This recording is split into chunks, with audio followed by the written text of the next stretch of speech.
Morning, guys. Eric Anielli again. Today we're going to review the Fnirsi BTM-24. It's a battery tester.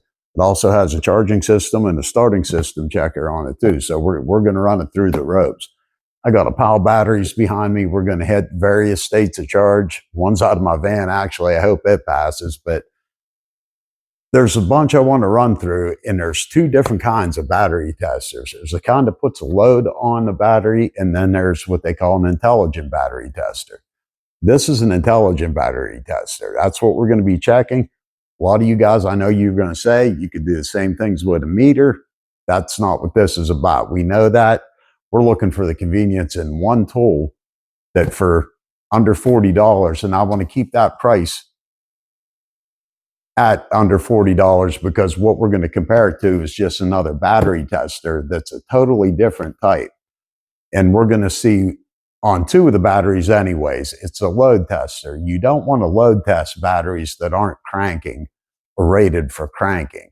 I have two here, one out of a van, one out of a truck, that they pass as good, but you know, we're going to see. We're going to hit them with the load tester and with the Fnirsi. And let me flip the camera around and just show you what I got, and I'll show you the difference between the two. Guys, let me say this first. The instructions, as it is with a lot of their products, I have a couple on the bench. The instructions are vague. It's more of a screen by screen. But there is, to update the firmware, there was a new firmware edition available. I updated that, but I'm going to put that at the end of the video. I don't want to start a video about smashing batteries by updating firmware. That's at the end of the video. If you did get one of these and you're looking on how to update the firmware, it's quite simple and it's at the end. All right, guys, let's get going. All right, guys, first let me say this. Fnirsi sent me one of these to test. I already happen to have the product, so this one I'm passing on. All you have to do is leave a comment and I'm going to give this one away. Good luck to you. Like I said, at the end of the video, that's how you update the firmware. This one will need updated. Okay, the first thing, comparing these two, same price, charging and starting system checkers. Now, to check a battery, a static battery out of a car, the disadvantage of these older type is they make a lot of heat. They could cause your battery to explode. They could send sparks. It is actively putting a load on your battery. You have to have the battery terminals disconnected, and you have to fully charge the battery before you can test it. So this is going to take you a while. But one thing, if it passes with this, it will start your car. You only use this on cranking batteries. If the battery's not meant to crank, don't put a load on it like that. This is an intelligent battery tester. It does not put a load on your battery. It checks the internal resistance. It checks the state of health. It checks how many cold cranking amps are available compared to what it once had and gives you a percentage. If you put, it's a 600 cold cranking amp battery and it finds 300, then your state of health is 50%. It also checks the state of charge. The state of charge is how much voltage is available right now, not how long it could sustain it or how long it is going to dissipate it starting your car. But it's good to know the state of health, the state of charge, and the internal resistance. After that, it could give your battery a report card of its health, where this is going to, this is going to be the brawn. It's just going to beat your battery and then see how it likes it. This is going to just be a more gentle approach and tell you the condition of your battery, which is great for batteries that aren't cranking batteries. I mean, I don't have a gel battery here to test, but gel batteries you don't want to load test. Cars with sensitive electronics, this is much better. If you use this on computer-controlled cars, you might want to do yourself a favor and disconnect the battery terminals first. Okay, guys, first one up. This is a 790 cold cranking amp service battery. It's 7 years old, and you'll notice on the Fnirsi there's no power until you connect to a battery. It does have a pretty cool stand. It'll stand up on its own. It's pretty lightweight, so I expect it at the tip easier, but it stays, you know, fairly well planted.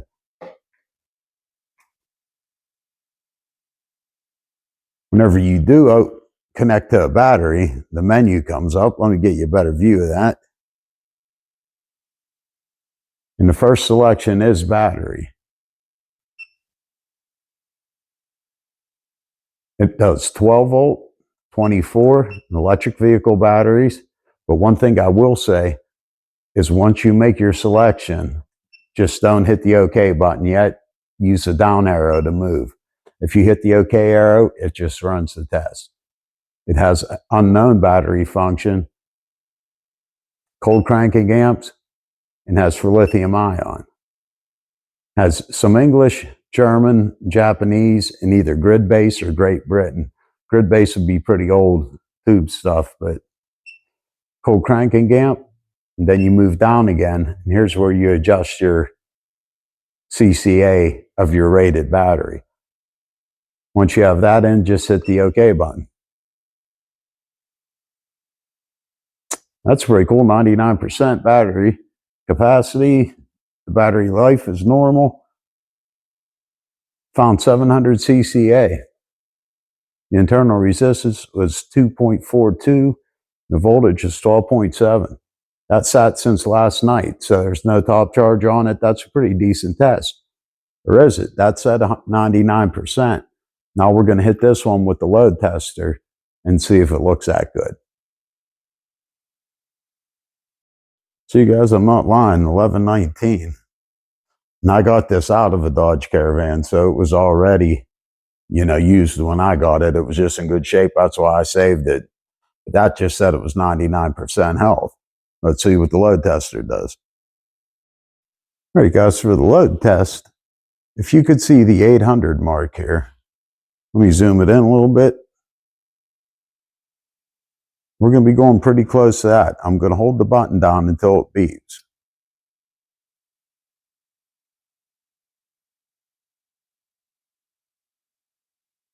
It's right about at 800 line now. So it was reading, but look at the heat that comes off of these. That's your sandwich warmer. So the Fnirsi was saying, you know, the capacity was good. This was driving it down to 800. They both say it would start a car. I believe it would. Okay, guys, next up is a Super Start Premium. It's 840 cold cranking amps. This is the battery out of my van, so I do know a little bit about it. 721, it's about 5 years old. In this extreme cold, if I let it sit for a week without starting it, it would not start the van. So I'm suspecting this to find something. Set up, got on CCA, have not 840 CCA, and hit the button. 89%, it passes the capacity. The battery life is low, 46%. It passes on the internal resistance, but 576 CCA. This is one of them batteries that if it was summertime, you're going to skate to the end of summer. It might not affect you diagnosing, you know, an engine light or something like that, but something like that, just make a note of it that the battery's on the way out. Hey, while you got it in the garage, a good time to replace it.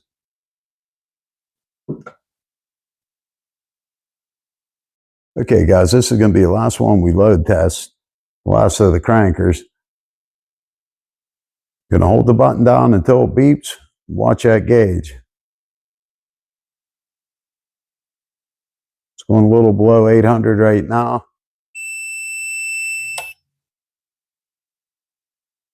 All right, so they're both pretty much in agreement without the heat.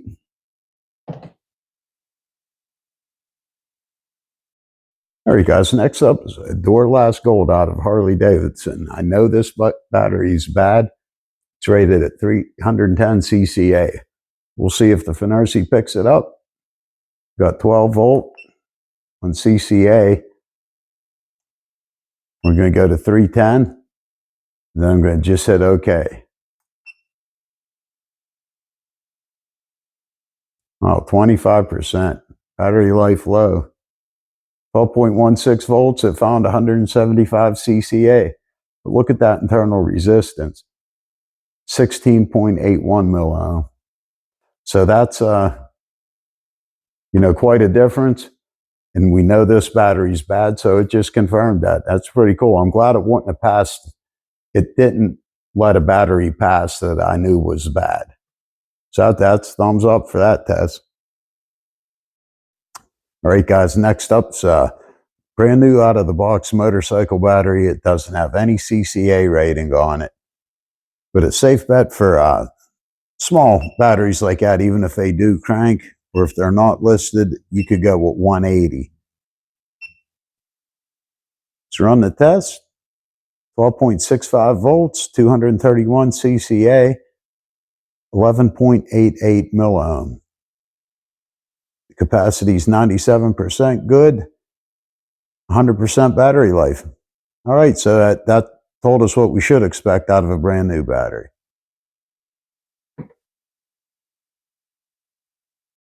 All right, guys, this is a battery out of a Harbor Freight jump box. It's from 2020. It's the frames on them, things break, and then I just take the battery out of them. This one hasn't been charged in a while. We're going to keep it on unknown. Just let it run.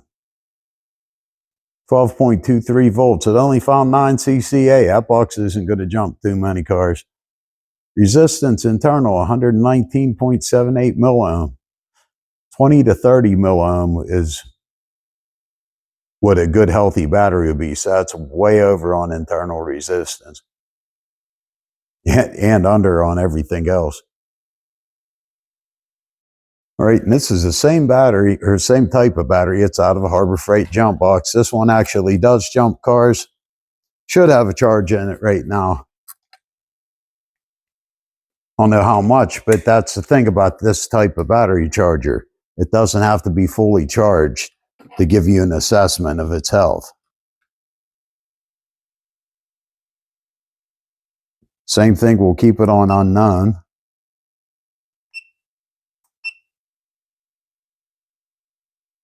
All right, that did a little bit better. 12.77, 209 CCA.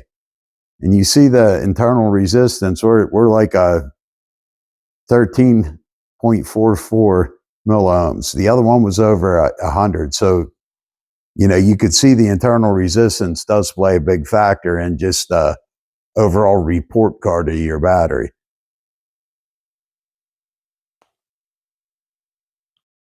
All right, guys, that's going to do it for the batteries on the bench test. We're going to do some more in cars and vehicles.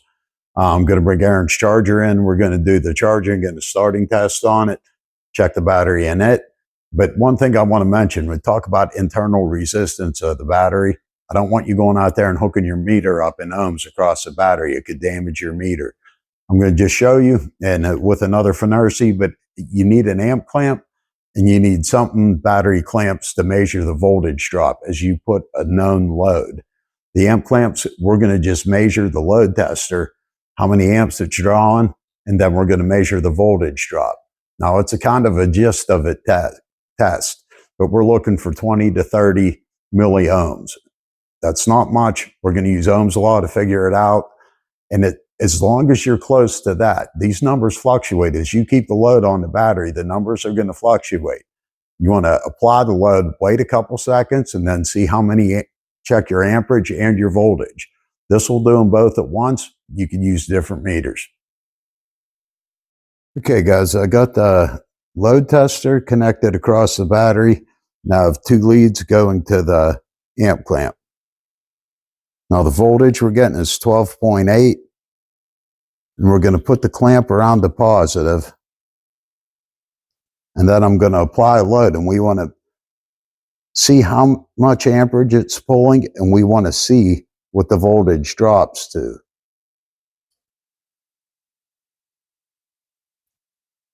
About 108 amps.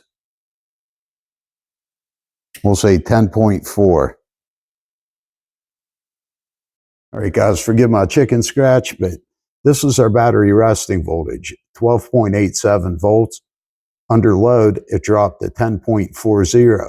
The load we know was 108 amps. It was a quick eyeball measurement. You're either going to be very close or you're going to be way off, and that's going to give you your internal resistance. You subtract the 10.40 from the 12.87, you get 2.47. You divide that by the amps, 108 amps, you get 0.02287. And yes, I did use my calculator. So that's 22 milliohms of resistance. What we're after is between 20 and 30. So we're right exactly where a good healthy battery is, and right where this little Fnirsi told us in a couple of seconds what took a little bit of setup time for that one to tell us. So don't go out there and cook your meter by just putting it on ohms and putting it across your terminals. If you want to check your internal resistance with a meter, that's how you got to do it. Okay, guys, that's it for the batteries. I got Aaron's car in. I'm going to check the battery in the car with, the cables connected. Then we're going to do the starting and charging system. What it's going to call the cranking test, basically, they call it a launch test. So it's going to be pretty cool to see those two tests in action. But one thing, it's definitely going to be a drawback to you if you're like me and you work by yourself. I'm going to have Aaron come up and accelerate it. Both the tests, once you have the battery clamp on and you enter the load test or the charging test, it's going to tell you to accelerate to 2000 RPM or 2500 for the load test, I believe. And then you have to hit the OK button. With leads this long, there's no way you're going to be able, unless you have an older car that still has throttle linkage, that you could snap it from under the hood. But on these newer ones, we're definitely, it's 2007. It's not a newer one. So it doesn't have a throttle cable that I could turn from under the hood. I'm going to have Aaron come up and accelerate the gas pedal, hit the gas pedal while I hit the button. Sadly, I mean, that's a fact of that. But, the load tester, its test is the same way. You're never going to be able to reach the accelerator pedal and the load tester. So it's the same thing. I mean, it's a disadvantage to both of them. When we use an oscilloscope that has a little bit of memory, we could do these tests by ourselves, get out, and then take a look at it. So, but, I'm just considering the price, guys, for like under $40, you're not going to get a memory on it. So it has to be done by two people. If you work with somebody, that's not usually a problem. Whenever I worked in garages or a dealership, you were always helping each other out. But if you're working by yourself and you want to do a charging or a load test, you need somebody to hit the pedal. All right, guys, on the charger, the battery's in the back. I got it hooked up. You can zoom in a little bit on the screen. This one's a 790 CCA.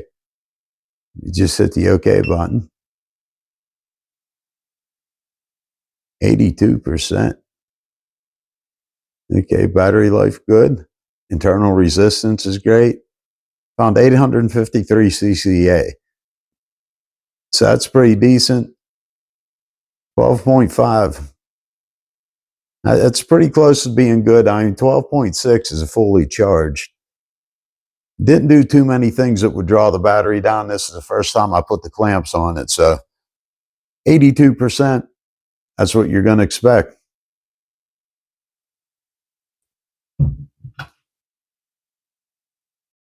And see, while I'm at it, I'll show you. Before I get Aaron, you just hold the OK button down to back out of every screen. This is a start one. You could do this by yourself. It's going to wait till, they call it a launch test. Whenever you run it, it's going to give you a percentage. Everything is going to be in percentage. So that's pretty good. I kind of like that on the wear life of something, or, what percentage of an acceptable norm. I was going to say like a factory spec, but this isn't a factory spec. The charging system is all going to be general numbers, but good numbers, good guidelines. The load test, As you could see, the blue's a little bit hard to read down there, but once you start the engine at $2,000 to 2,500, then you hit the OK button. So it's hard to do from back here. I'm going to get Aaron to do it. We're going to do all those tests from back here. There's the cranking test, there's the load test, then there's the charging test. It's interesting, the load test, it will not be putting a load on the engine. You have to do that yourself with the headlights, the blower motor, the window defrosters, everything you can, because I don't believe just from the battery there's any way possible that it could put a load on your engine, but it doesn't tell you that. It tells you to accelerate and then just hit OK. So maybe you know something I don't. Okay, guys, got Aaron in the cockpit, and we're going to run the starting test next. Let me zoom you in a little bit. You hit OK. All right, start it, Aaron.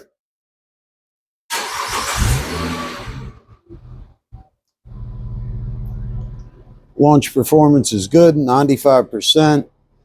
The dynamic, but basically the main thing it's telling you, the launch, is what the battery dipped down to whenever the starter kicked. 95%. Its reference standard is using greater than 10.2. So it failed the test if the voltage dropped below 10.2 while it was cranking. And we got 11.11. That's all right, 95%.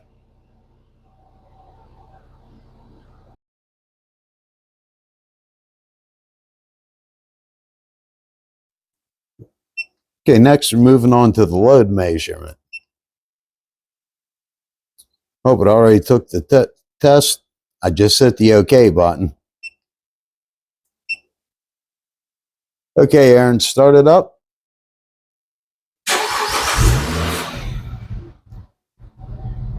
And hold her up between 2,000 and 2,500.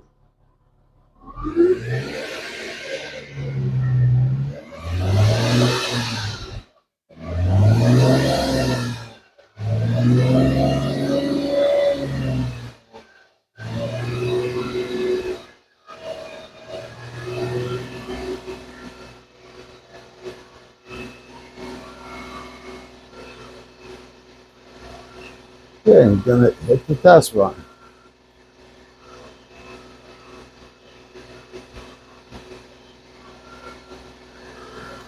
Okay, start turning things on.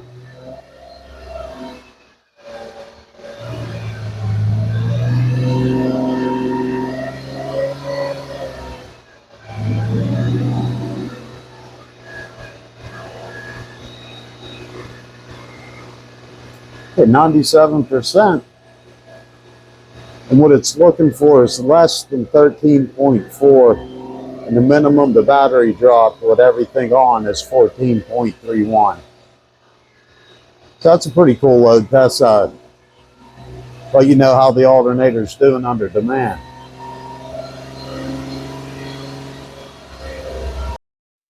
Okay, guys, next we're moving on to the charging test. And for it, it says to start the engine, reach 2,500 to 3,000 RPM. Okay, Aaron, start it up.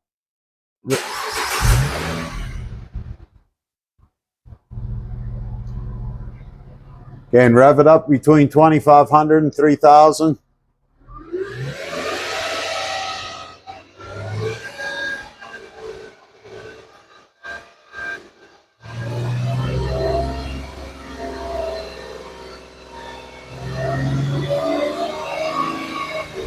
Stone is getting the minimum and the maximum voltage. Again, you could do this under a load. This is just higher RPM version of the load test. There's no loads on right now. We'll see what happens whenever the max voltage is 15.44. Okay, Aaron, start putting some loads on.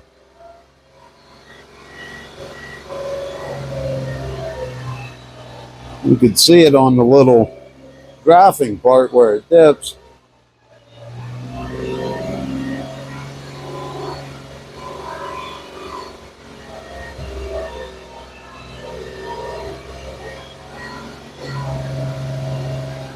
Okay, shut the loads off.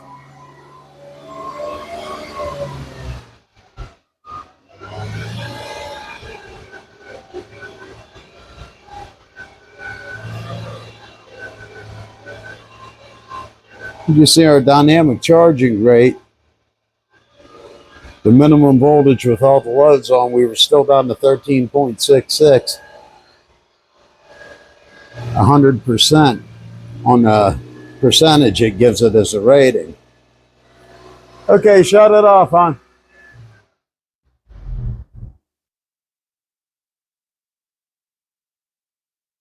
We could see the scope dropping back down to just resting voltage, and the percentage for the test is going down.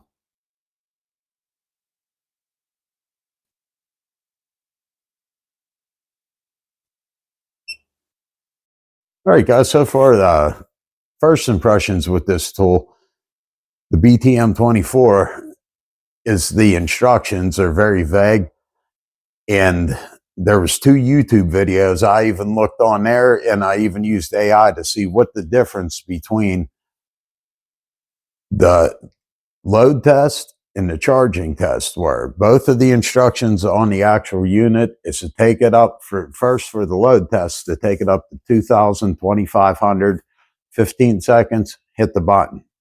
Now it shows us the minimum, the maximum, and it's comparing that to 13.4. The thing it doesn't specify is whether you apply the blower motor, all the electrical loads of the car. I told Aaron to turn them all on, and I believe that, I mean, that's the way we'd be doing this. So there's no instructions of what you're supposed to do there. You can watch it on a graph. That's the way I interpret it, but the same thing happens again on a charging test. But the only difference I see on a charging test is it's keeping an eye on the maximum, still showing you the minimum, still showing you the same graph of it. So if one is meant to be run load free and one is meant to be run with all the electrical loads on, it doesn't really specify. So, and we know it can't be putting an internal load on a battery. It can't be controlling anything. We're only clamped onto the battery.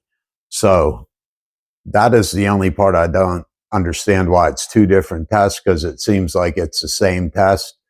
And when you do this with a multimeter, with anything, you do want the loads on. You want the headlights on. You want the defrosters on. You want, blower motor on high. You want the rear defrosters, wiper motors. You want to see what it's doing, demand, and everything. Now, the charging test was a higher RPM. It was 2,500 to 3,000. Your coils are going to demand a lot more power. So it is putting a load on it. That's what the instructions just say, is to see how it performs under a load. And it's calling the engine running a load. The YouTube videos, both of the people reviewed them. And I mean, don't do this, guys.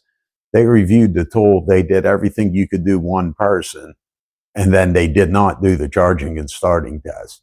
Now, I mean, it's so, on one hand, that's stressing they would have if it was a one-person test. So that is a disadvantage. If I didn't have Aaron, I wouldn't have been able to run the load test or the charging test. So you have to have 2 people. That's not all the time. So that's the impression on that so far. And also, sure, we could have got the same readings, using a meter like this, using any kind of meter you got. You could have got them same readings by clamping onto the battery. But the thing that makes this nice, the biggest benefit I see about this so far, is it's giving us the same measurements. You're sacrificing the screen. Multimeters now are all putting big numbers on so you can see them. I mean, whenever it powers up, you'll see it. It's made to stand out. It's made to see from far away. You're cramming a lot of information on this screen. So, I mean, it's good, but the screen size is small. But why not just use this? Well, you seen what I had to do for the internal resistance check. And the other thing, the strong point I see about this so far is the pass or fail and percentage. Because if you're doing this in a garage, or if you're doing this even as a do it yourself, and you're using the meter, you're going to have to look up what the numbers mean to assess the health of your battery anyways. So it's not just a simple plug it in and you could do all the same tests with the meter. This is very quick onto the battery. If you could do tests like that, even though it requires 2 people, all the tests have been in a percentage, pass or fail. So it's given a result that you could explain to somebody without having to give them a basic course in automotive electronics and why you think their battery's bad. It's this is the overall health of your battery, and it's not good or it's great, proceed. But that's the strong point I see so far. We're going to do it again on Dan's, only we're going to look at it this time like this is a cheap tool. This is something that any do-it-yourselfer can have. And that's, again, the same value. If you could clamp it onto your battery, if you have 2 or 3 cars, I've probably already used this more than your average do-it-yourselfer is going to use, and it's still holding up. You could put it on any battery you got, and you could tell if it's good or bad. Your lawnmower battery, tractor battery, car battery, bike battery. I wish I had a gel battery around to use on lithium ions. You use on electrical vehicles. So it's a very cheap tester to just, bam, is this battery good? Is this battery good? Is this car worth continuing testing on? Because we know we got a good charging system and a good battery. It's going to give you a yes or no answer without having to Google or YouTube what the meanings on a voltmeter mean. So it's quick for that. It's for somebody that doesn't know anything about automotive electronics. It's still going to give you a pass or fail. And even if you do, you could tell this is the same thing it would be looking at on our voltmeter. It is giving us the min and the max.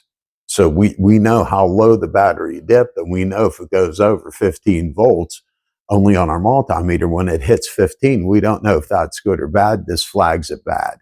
And this also shows you the standard that it's comparing it to, the 13.4 volts.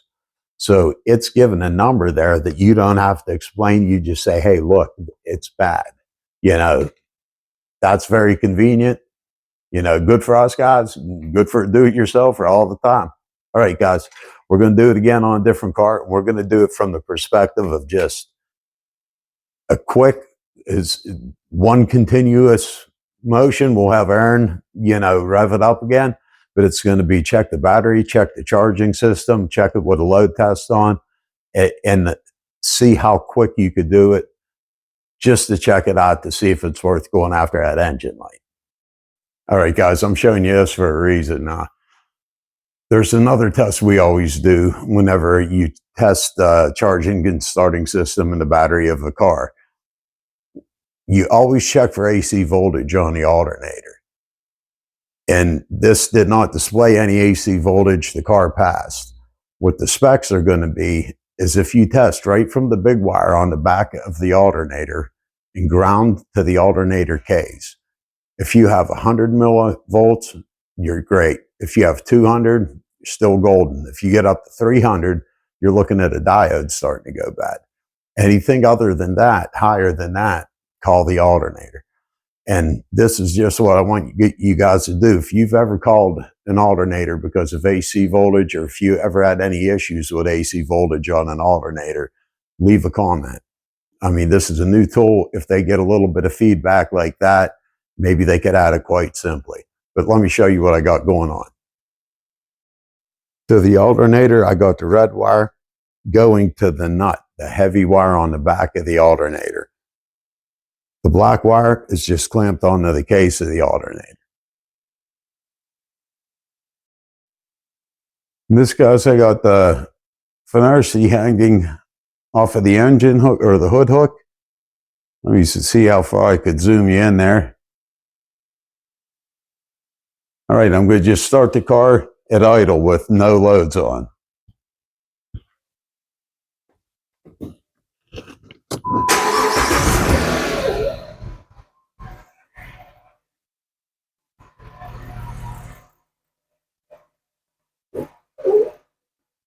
Except the windshield wipers, they are on. Now I'm going to just turn everything on.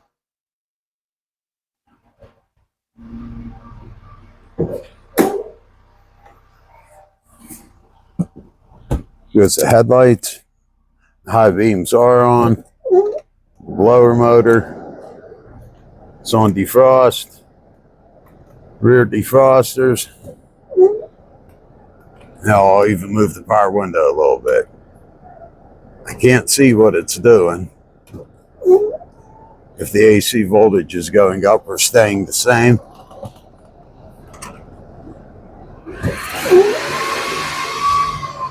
That's taking it up $3,000 right there.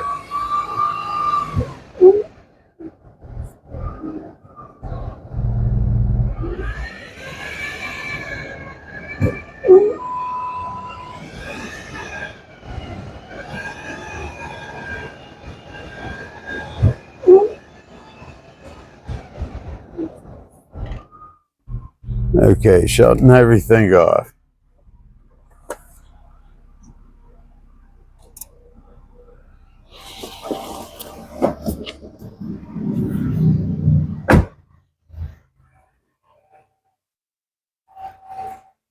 We're still at 420 millivolts.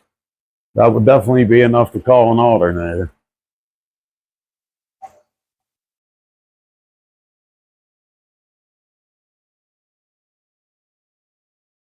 Okay, guys, I got a better example of what I was going to use Dan's CRV for. This is a 2008 Chevy Cobalt. It hasn't ran in about 6 months. I had to jump it to get it here a couple blocks away, let it run for a little bit. So I'm sure the battery's at least not going to pass a state of charge. State of health, you could check it with a low battery. Before we do starting and charging, I am going to give it a little bit of, charger, because that's only fair. But because you would do that before you proceeded to test anyways. But we all want to get our scopes out, get our scanners out, see what we can find about this engine light. We're not worried about the engine light first. Let's see if this battery is worth getting your scanner out. All right, there's the engine light. It's almost like a we'll deal with you later if the battery passes.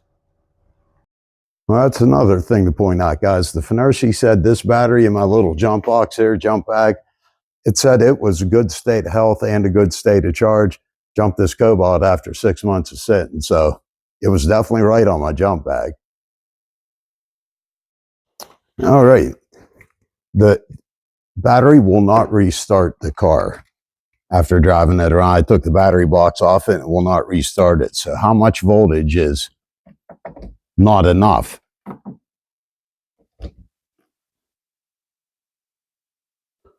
It won't even come on like it's open.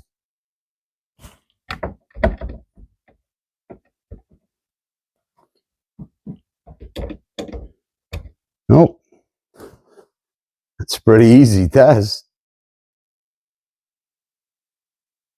This sound here that you heard a beep once, that's usually trying to enter the firmware upgrade, because that's what you hold down. If it gets USB, what it thinks is USB power, it'll enter it. But not even enough voltage to charge it. Oh, I'm going to put the chargers on it. We're going to see what happens, see what kind of readings we get after this gets a good charge on it. We're not going to go full. I'm going to go about 50%. All right, guys, the battery was not open circuit. It had 3.4 volts in it. Apparently not enough to turn on the Fnirsi screen.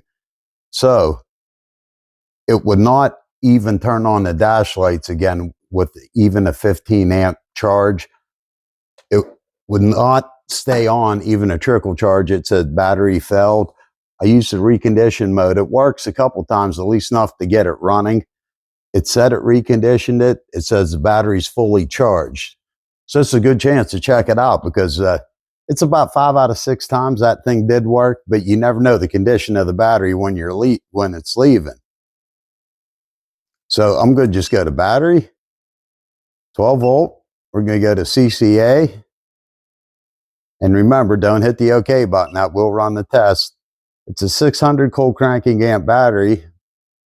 I'm going to just hit OK. Wow, it is fully charged. 12.62, but I only found 141 CCA. The internal resistance passes. But look, that battery life low. That means it got the goods to deliver right now, but it just don't got a lot of them. That's good information to know right off the bat, because once you start this car and run it, with a battery that low, you're going to have a hard time, diagnosing that engine light if it comes to any, more advanced testing. You're going to be able to plug it in and do your OBD test, read the codes and live data. But, before you get your scope out, I'd put a battery in this. All right, guys, that's pretty decent information. Now, the next part for the starting and charging, Aaron's going to come up. That's the one drawback I find with a device like this is you do need two people. But we're going to do the starting and charging and with the launch test. That's what they're going to call the starting test. If it only found 141 CCA, it should, if we're getting to know this tool, the launch test isn't going to be good. We'll see. All right, guys, Aaron's in the car. We're going to do the starting test. We're going to see if 142 cranking amps is enough to start a Cobalt. We just move over to start. All right, start her up, Aaron. Yeah, just start it and let her run. Yeah. Won't start. You see dynamic went down to 11.8. Oh. Huh. Launch performance is poor. And yeah, I'd say so. I'd agree with it on that one. All right, next we're moving on to the load test. I'm going to hit OK. Aaron's going to rev it up between 2 grand and 2,500. And then we're going to wait 15 seconds, roughly, and we're going to hit OK. Okay, rev it up, hon.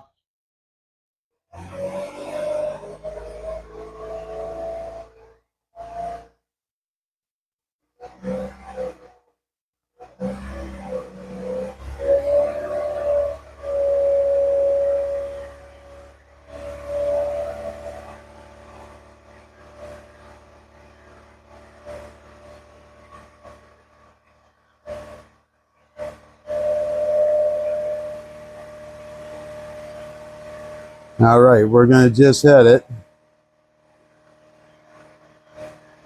We can see what the dynamic voltage of the battery is.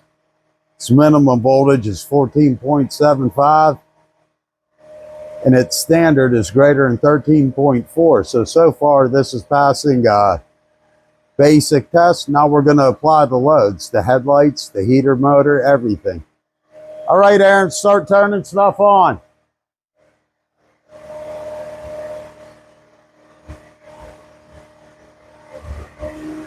You see it on the graph and in numbers. Got Cobalt exhaust coming up here.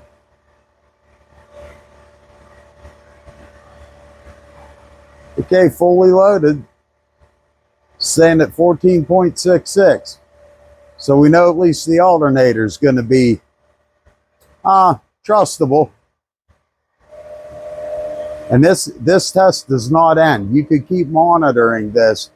If you're looking for connection, something like that, you could leave this lay and it's going to keep running this. It's not going to end. It says measuring. That's actively measuring. It's not measuring for a test. This is the test. And you can see as you apply the loads, if you find one that line on the graph is really making it dip, then you know you got to look in that direction. Okay, guys, next moving on quickly to the charge test. Now this one is basically the same thing, only it's going to emphasize your maximum voltage. The RPMs are higher. They're between 2,500 and 3 grand. Aaron's going to take her up to 3 grand. Okay, go ahead.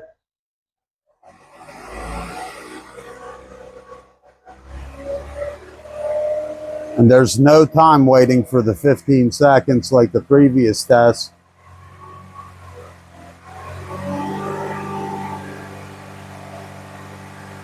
You haven't got the dynamic, the minimum battery voltage. The maximum voltage, we're up to 1502. Now you could also use this the same way as the load test. Okay, start turning things on.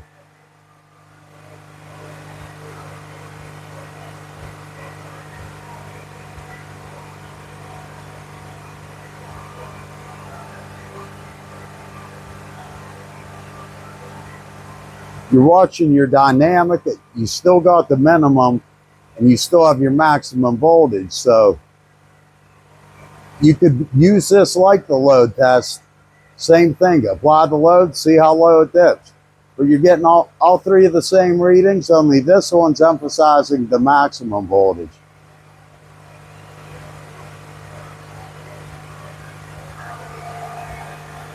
All right, babe. All right, guys, it told us just about, what the actual condition of that battery is. The reconditioning mode at least lets some voltage go in it to be able to be tested, but then we know right away that battery sat too long. It's only at 10% of its life. So that's going to be okay to check your engine light. And as a side note, the engine light shut off. So the engine light was linked to the battery being low because there's a lot of sensors on the car that'll send a low voltage signal, especially critical ones like your airbags, your ABS. If they detect too low of a voltage, they'll set off a low voltage code, which will turn on your engine light. Or it hasn't ran the tests yet. But either way, because the battery was, completely dead, I had the terminals off, it reset the codes, it didn't run all of its monitors yet. So it might come back on when the monitor ran, or it could have been those codes were set as this battery was dying over the past, 6-7 months that it sat. So it was a quick test to figure that out, that, if you want to chase that engine light with a, battery pack on it, go right ahead. But before you get your scope out, don't depend on any computer controlled signals with a battery that weak, especially if it's something affecting your startup. Now, everything else we can move on with. It was a pretty good tester. And the only things I have to criticize about it, every time I consider its price range of like a $35, piece of equipment. It's very quick for batteries on the bench. It's very quick for a charging system. Everything we could do on our meter, but you see the internal resistance. It was a lot harder doing it with a meter than it was just doing it with this one test. I'd still probably use a load tester for a boat cranking battery or somewhere where I'm taking a battery I want to know is going to start a motor. You can't beat a load tester. These digital ones, they work a different way, but it tells you more of the condition of your battery. It's just like a report card for your battery, and that's pretty cool. One thing I wish it did have was just, and again, this is in a low price range. You're probably not going to get that. A way to offload the results. But right now, if you take a picture of the screen, save a JPEG, at least you got something to attach to a work order to show somebody, hey, I used a decent battery tester on it and you need a battery. A way to offload it to add it to a file, to me, it doesn't make much of a difference. I have nobody to show, or, people in the alley, I could show them our battery's dead in the alley. But if you want something to attach to a work order, it's nice having a file that you could just drag from your, do it. You've seen the ones that have the printed out paper on them. You could just rip the paper off like Eric O uses, staple it to your work order. You have, proof. Now, that's, here nor there for me, but, that's just one feature. The other feature on the charging test, and again, for a low budget piece of equipment, it's still a possibility. The AC voltage test, the ripple test that I did with the multimeter, we seen it was producing an excess amount of AC voltage, and this missed it. But the reason I think that possibly, and it's just going out there, the way that these work, as far as I know, unless there's something different in here, is whenever they check the internal resistance of the battery, they send a small AC wave through the battery. If that's true, if it's converting your battery power to low dose AC voltage and running it through that battery, that means it could read AC voltage.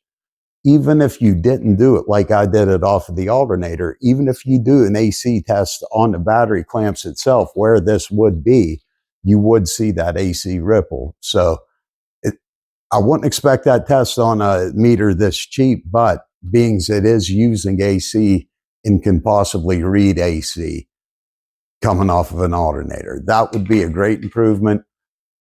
As far as it requiring two people, one person to crank it, one person to, hit the button to run the test.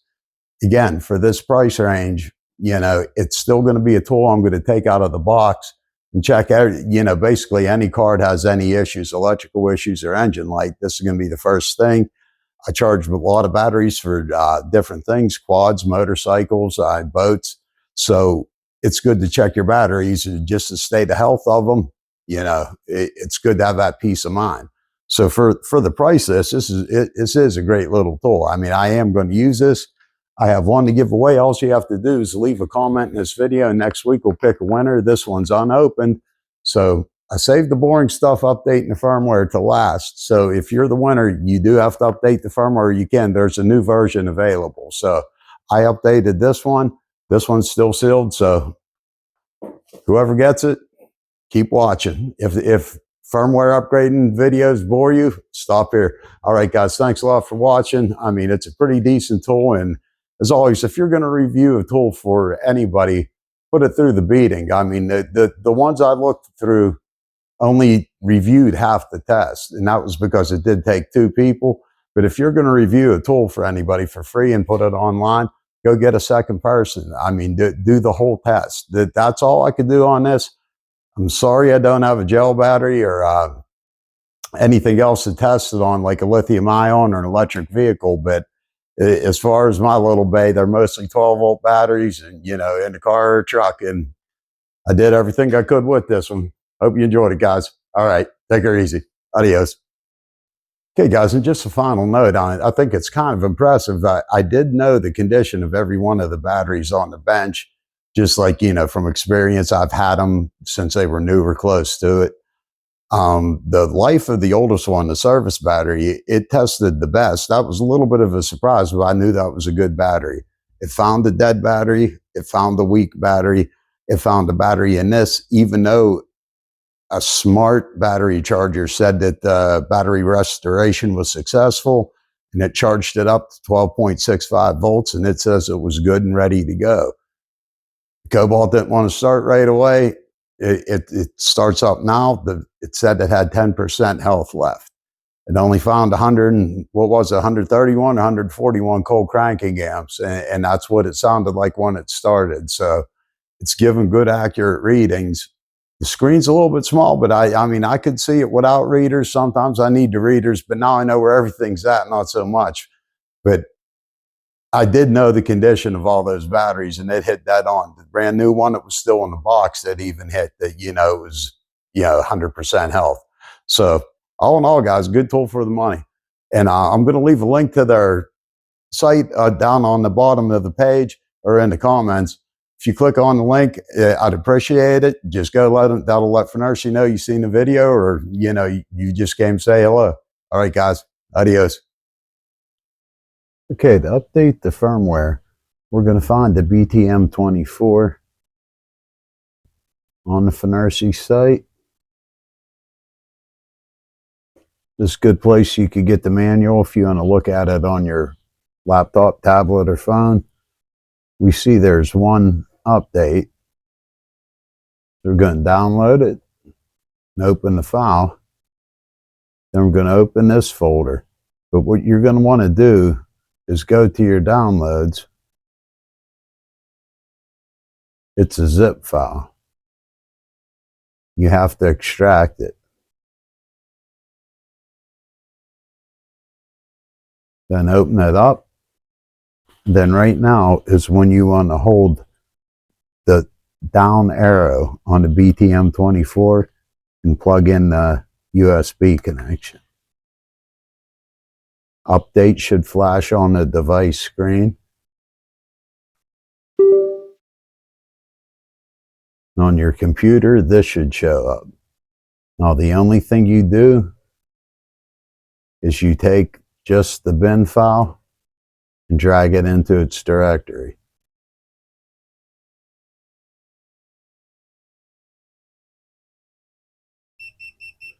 Now the device is beeping because it rebooted and it displays red clip is not secured. It's just detecting that we're not plugged into a car battery. Now you just unplug it, and the next time you put it on the car battery, you just check your version. Make sure you're up to the version 1.2.2. So that's all there is to updating them. It's like a lot of the Fnirsi products, real easy. You just drag that bin file. There is Fnirsi Updater, an update procedure, but if you use this, it's going to want to install a couple programs, and this is going to flag your Windows. So if you do just drag the bin file to the device, the update version is going to change. Good to go. Okay, being that we cannot power on the BTM-24 unless we're hooked up to a car battery, we can't just turn it on and get used to the controls. But luckily, there's only 5 buttons. And everything, once you hook it up to a battery, is everything it's going to tell you in the manual. What to do is going to be pretty obvious. That's what I'm going to show you in the garage. But one thing, if you want to take a look at the technical specifications, because this is going to be just what it's basing its battery life on for the low, average, and good. The startup test parameters, where it's making its call. So if it's saying that performance is poor, its startup voltage is 6.9 to 10.2. So it has this for all the tests that it does run. It has for 12 and 24 volt. It has what kind of battery. If you're not sure, if you got something other than the CCA and you don't know exactly what it is, it still has, whenever the method is used, whenever the standard cannot be found. So it'll do random batteries. It has an unknown battery under the battery selection, so that's pretty good. Now this is in cc's, but it's giving you, its reference value is 350 ccas for a 1.6 liter, 500 for a 2.0, 650 for a 3.0, and above that 750. So it's, pretty good numbers there. But just if you want to take a look at it, everything else, just follow along in the garage. Easy to do.